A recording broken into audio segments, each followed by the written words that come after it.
Well, thank you for that. I think microgrids are an important piece of resilience. And so making sure that we have them, especially in areas where we know we continually see problems with the major distributed system, is important. And our grid modernization initiative, the funding that you all have appropriated for that, microgrids are a piece of what we are doing.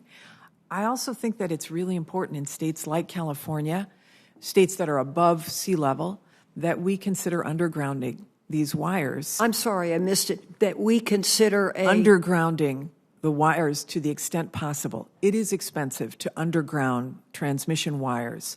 However, other countries are doing it.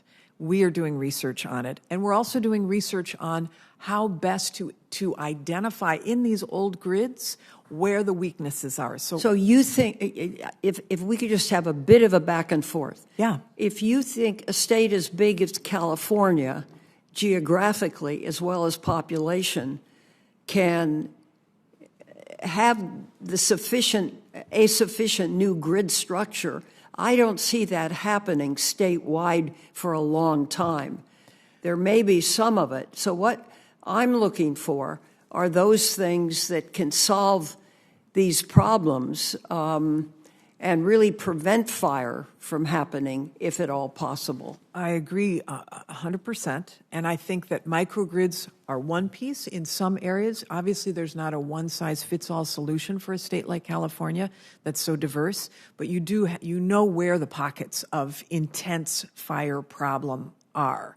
And so in those areas, if we could look at solutions like microgrids, like undergrounding the wires so that they're not exposed to create those sparks and that danger. These solutions like there are AI drones that can identify where the weak spots are on the grid that are have the most fire danger. These are all things that our Office of Electricity and our labs are working on. But we need more investment to make sure that this grid is resilient and particularly targeted to areas where we know we have great problems. Louisiana, we've got a different kind of problem, right? We need to make the grid resilient from hurricanes.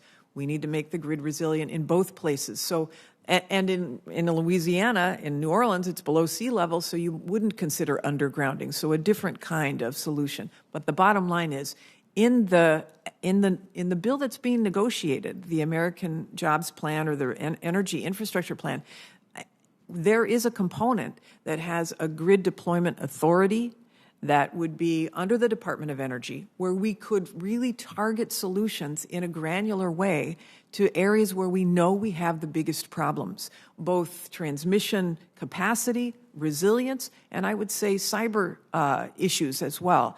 All of them could be, if we centralized at least how these decisions are being made and the technologies to help to address them. Well, would you be willing to let some of your people take a look at our state? Oh, yes. In terms of the grid structure? Absolutely. And make some recommendations. Now, obviously, the big problem is cost. And how do you redo an old structure that is huge? And I would certainly welcome any help that we could get from the federal government by way of advice and consultation. And so I'm taking the opportunity of this hearing just to ask if you would be willing to take a look at it. Of course, absolutely. Well, thank you very much. I appreciate that. Senator?